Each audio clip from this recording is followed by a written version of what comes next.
आमचं छोटंसं गार्डन. तर आता हे एक ग्रीन हट आहे जिकडे आम्ही सकाळी बसत असतो आणि इकडे सकाळी खूप मेडिटेटिंग असं वाटते आणि पक्ष्यांच्या कॉलिंग इकडे ऐकू येऊ शकतात. सकाळी वेगवेगळे पक्षी त्यांच्या पिल्लाला चारायसाठी फळं फूड घेऊन येतात आणि त्यांच्या पिल्लाला इथेच चारतात जिकडे आम्ही मटक्याचे त्यांच्यासाठी घरटे बनवलेले आहेत.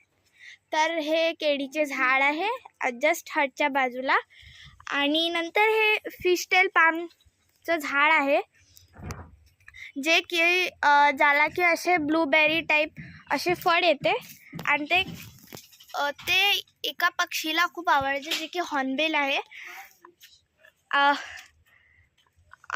महाधन्याला त्याला मराठीत म्हणतात आणि त्याला सह्याद्रीचा फार्मर असेही ओळखतात कारण काही लोक प्रूव्ह करतात की त्यानेच ते सह्याद्रीचं जंगल बनवलं आहे. तर आता आम्ही जात आहोत आमच्या छोट्याशा किचन गार्डनकडे जिकडे की पेरूचे झाड आहे, त्यानंतर चिक्कूचे झाडं आहेत. चिक्कू थोडेसे छोटे छोटे लागलेले आहेत तुम्ही पाहू शकता आणि त्याच्यातच आपल्याला आंब्याचीही झाडे पाहायला मिळतात.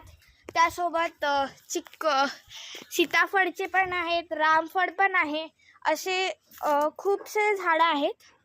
पण सध्या सीताफळ, रामफळ आणि आंब्याला फळे नाही लागलेले आहेत, बट चिक्कूला आणि आंब्याला लागलेले आहेत.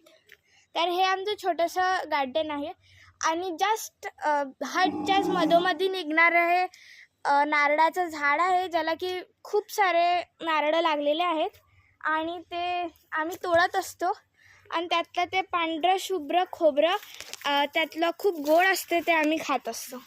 तर धन्यवाद.